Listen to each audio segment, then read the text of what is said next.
character, you know, the charismatic rogue, the bard, the person that's going to be like your captain social interactions. You're a team leader. Right, that sort of role, and many more.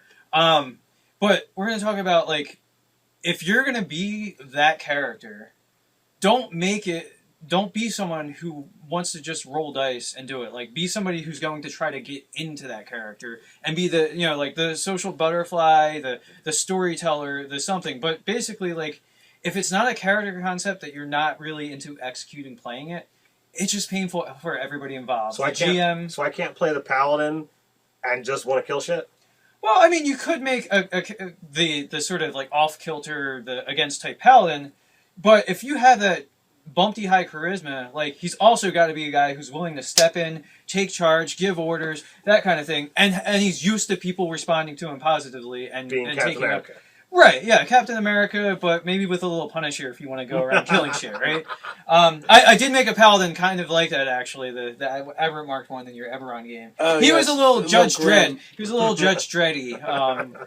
So yeah. I mean, He had issues. yeah, he wore an executioner's hood and the biggest, what was that axe? Like, it was called an executioner's axe, I believe. Yeah. Like, it was above and beyond the great axe, guys. I've been in games. You know, I tend to, you know, be in a group where I'm either, you know, running or Dave's running, and when I seem to run a game, regardless of, you know, character choice, if I'm running, Dave falls into the leader role, you know, regardless, and vice versa. It's just, you know, kind of how things tend to fall with our group. I once played an orc who wound up with like a 6 charisma. He was a fighter, kind of somewhat based on Darth Maul, fought with a 2-bladed sword, but with, you know, 10 intelligence, 9 wisdom, and a 6 charisma.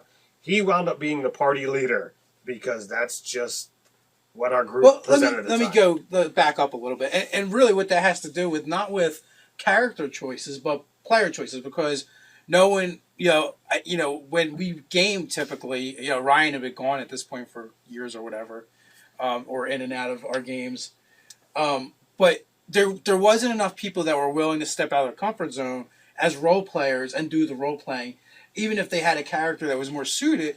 So, you know, me or Ted would end up picking up that role, even though the character design was, you know, anything but that. And then I think, you know, springboarding off of what you guys were saying about the paladin with the high charisma, you know, that's one way of a leadership type character, but that's not really the social monkey. I don't think the social monkey is the character that's, you know, he's using the bluff, diplomacy, and he's the master of intrigue and interactions. You can't let that stuff happen with just a dice roll. You gotta actually role play. Well, the way I've always done this, like, you know, you guys are welcome to do it differently, like to talk and then roll the die. But what I was telling Dave about this earlier, what I've always done is I'll roll the die, and, like, you know, if I roll a 1, I will make sure my character puts his foot in his mouth socially, because that's what that means. Like, you've just, you know, like, maybe you have a ridiculous high modifier and you still come out on top. But, you know, I kind of play it where, like, you say, like, the absolute worst thing at that point in time. But, you know, if you do something, like, more towards the end of awesome, you know, like, say you roll that 15 to 20 or whatever. This is for a 3-point whatever game, or 4th edition even.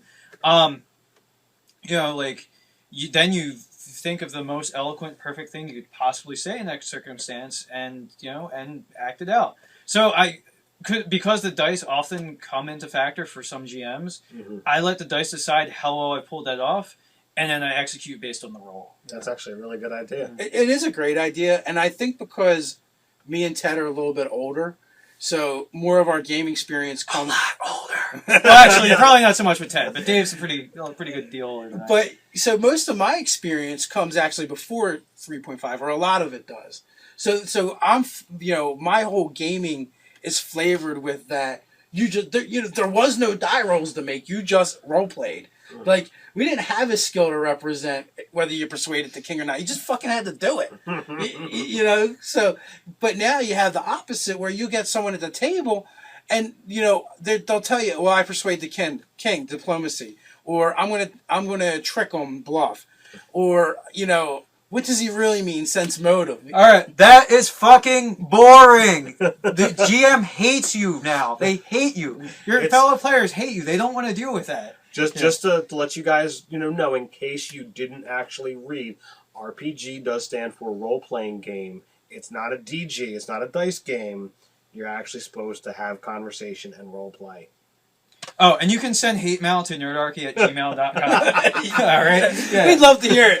Focus on Ted if you don't happen to like that particular response. Right. But, and that's exactly... And you don't have to be good at it. Like, I don't care if one of my players comes to the table and they suck at role-playing. And they're, they're an introvert and this isn't their thing. But if they try, and I don't care if they stammer and stutter over their words, as long as they try before they grab the dice. We had a session a couple weeks ago where it was a fight was like breaking out. It was in the beginning.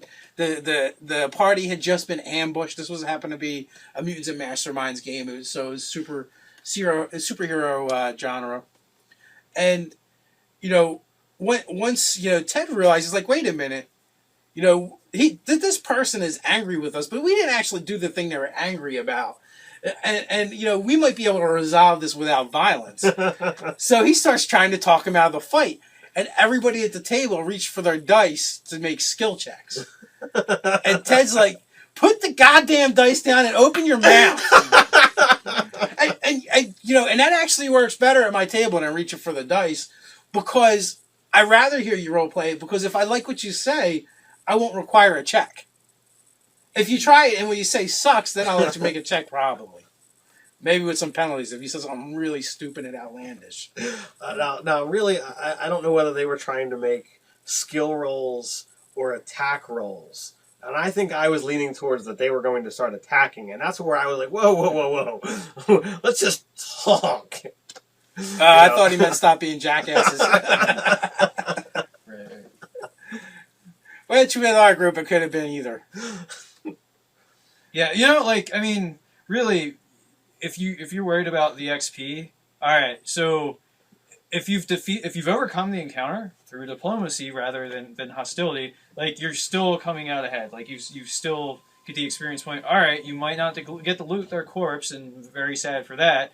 But a good GM should, even if you're diplomatizing through, too many encounters, which, if there's a story reason why you would do that, then that's fine. The GM, seriously, put more loot in another encounter, move on. Right. Don't deprive them.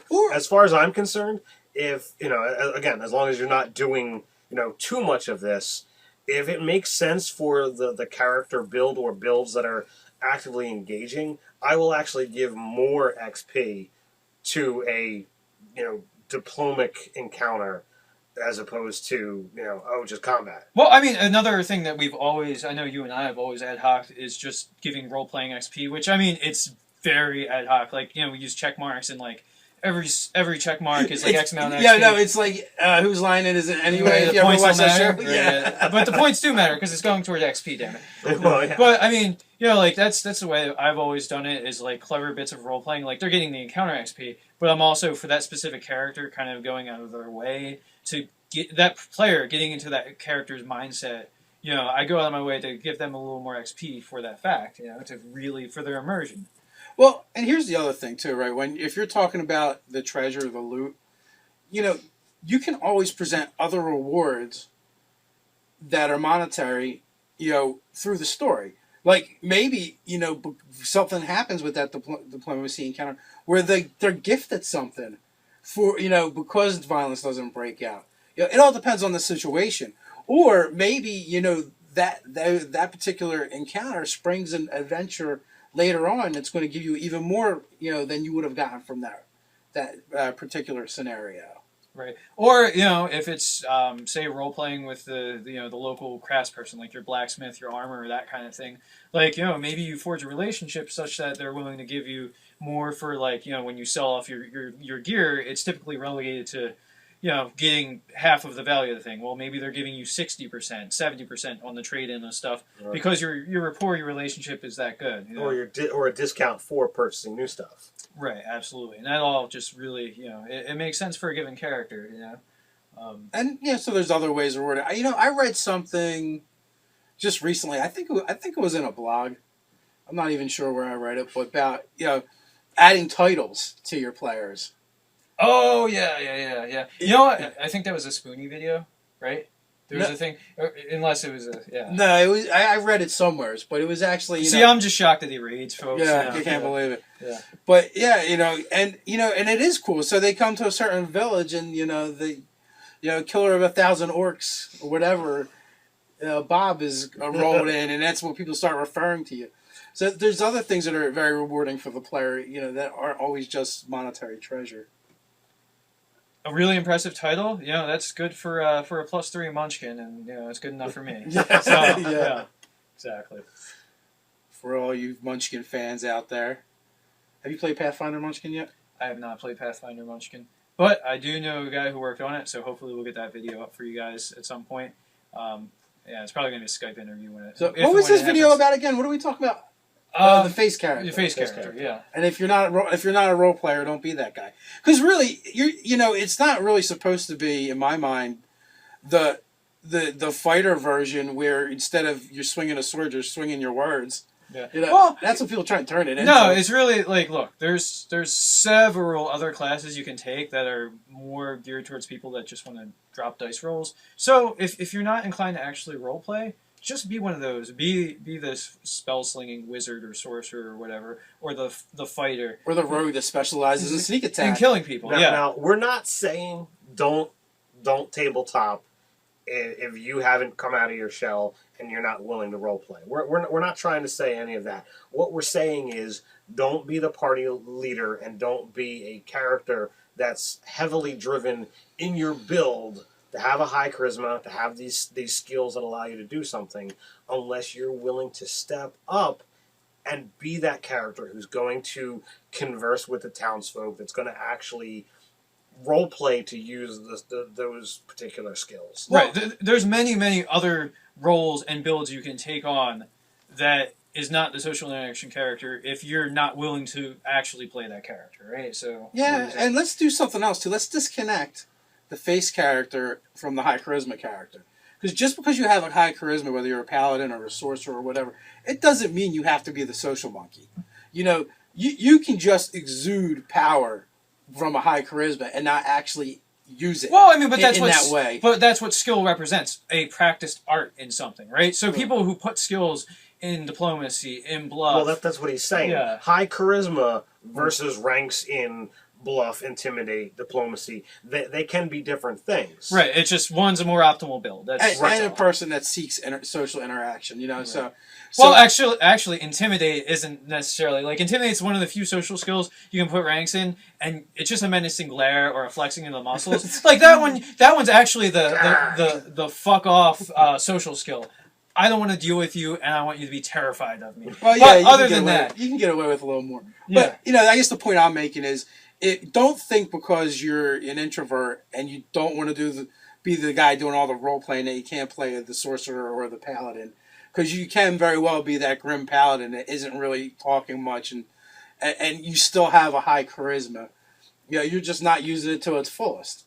Right. But hey, and if you're introverted and the role playing stuff scares you, try and come out of your shell. Just try. Like I said, you don't have to be good at it. You just got to try. Well, the worst thing that's going to happen is the other players will laugh and point and make fun of you. Yeah. Oh, wait a minute. but they're all gaming nerds, so it doesn't even matter, right? We're all typically that kind of stuff's going to happen around the table anyway, as long as you're the stereotypical gaming group that does that regularly. Yeah. Our group, Ballbusters. Your group, maybe Ballbusters too. You could tell us about it down in the comments section.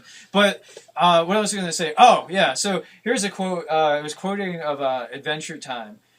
Jake the dog said it, or was Jake? Yeah, Jake's the dog. He was saying that sucking at something is the first step into getting really good at something. So if you start off at sucking... Suck away! Yeah, exactly. Start off at sucking at something, you can only get better, right? You can't really get worse at something you actually practice and put effort into. So just remember, Nerdarchy said for you to suck away. That's right. G.I. Joe! It's like our little PSA. Yeah. So, I don't know, we want to call that one a wrap? We got anything else on that one? Nah, I think we beat that horse to death enough. Okay, So, Nerdarchy adjourned! Go. Click like, subscribe, and comment, and we'll see you back at the Nerdarchy next time. That's it. Check folks. us out in our secret lair.